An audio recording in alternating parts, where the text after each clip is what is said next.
అరాచకం. ఈ పదాల రైమింగ్ ఎలా అతికినట్లు ఉంటుందో అవి కూడా పక్క పక్కనే ఉంటాయి. వాటి పవర్ ఏంటన్నది కూడా అందరికీ తెలిసిందే. ప్రభుత్వాలు కూలాలన్నా రావాలన్నా ఈ పదాలకు ఎంతో ప్రాధాన్యత ఉంది. బలం కూడా చాలా ఎక్కువగానే ఉంది. విషయానికి వస్తే చంద్రబాబు 2014 ఎన్నికల్లో జగన్ అవినీతి అంటూ ఊరూరా తిరిగి ప్రచారం చేసి లబ్ధి పొందారు. 5 ఏళ్ల పాటు అదే పనిగా పాట పాడుతూ వచ్చారు. ఇప్పుడు అది ఆగిపోయిన రికార్డ్ అయిపోయింది. మళ్ళీ జగన్ని బదనాం చేసేందుకు అవినీతి అనే ఆయుధం ఉపయోగపడదు. ఎందుకంటే అది తుప్పు పట్టిపోయింది కదా. పైగా ఇప్పుడున్న టీడీపీ ప్రభుత్వం మీద ఎన్నో అవినీతి ఆరోపణలు ఉన్నాయి. దాంతో పోలిస్తే జగన్ విషయం పూర్తిగా పక్కకు పోతుంది. సరిగ్గా ఈ సమయంలో వారం క్రితం జరిగిన వైఎస్ వివేక దారుణ హత్యను పట్టుకొని టీడీపీ తెగ వాడేసుకుంటుంది. ఆ హత్య జగన్ ఇంట్లో వారే చేయించారంటూ ఇప్పుడు టీడీపీ నేతలు వైసీపీ పార్టీ నాయకుల మెడకు చుట్టే ప్రయత్నం చేస్తున్నారు. నిజానికి ఈ దారుణ హత్య నుంచి సానుభూతి పొందితే కడపతో పాటు ఏపీలోనూ వైసీపీకి ఎదురు ఉండదని భావించారో ఏమో.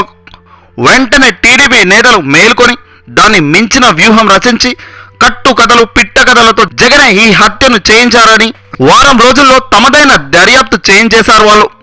ఎటు ప్రభుత్వం ఉంది కదా అని ఈ విషయంలో కావాల్సిన బురదను అనుకూల పత్రికల ద్వారా వేయిస్తున్నారు.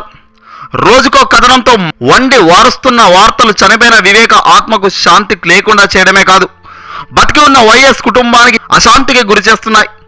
ఈ రకమైన కథనాలు తగునా అని ఏకంగా వివేక కూతురు మొరపెట్టుకున్న అనుకూల మీడియా ఎక్కడ తగ్గడం లేదు. ఇక ఎన్నికల ప్రచారానికి వస్తే ఇదే అంశంతో నింపేసి చంద్రబాబు జగన్ని అరాచకవాదిగా చిత్రీకరిస్తున్నారు. ఏం తమ్ముళ్ళు అంటూ జనంలో ప్రశ్నలు సంధిస్తూ వైసీపీ వస్తే మరణ శాసనమేనని గట్టిగా హెచ్చరిస్తూ తనదైన రాజకీయం చేసేస్తున్నారు. మరి నాడు అవినీతి కథలు వర్కౌట్ అయ్యాయి. మరి ఇప్పుడు అరాచకం సినిమా హిట్ అవుతుందా?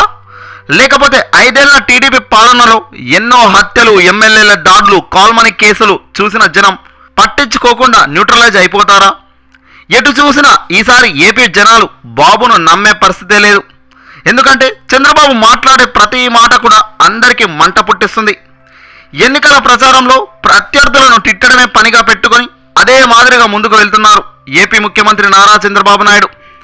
అసలు ఈ 5 ఏళ్ళు పాలనలో ఏం చేశాను, ఇప్పుడు గెలిపిస్తే ముందు ముందు ఏం చేయబోతున్నానో చెప్పే ప్రయత్నం కూడా చేయట్లేదు. ఇలా ప్రతి సభలో మైనస్గా మారుతూ వస్తున్నారు బాబు గారు. చివరికి ఏపీ ప్రజలు బాబు పేరు చెప్తేనే చీకొట్టే సమయం దగ్గరలోనే ఉందని నెటిజన్లు ఆరోపిస్తున్నారు.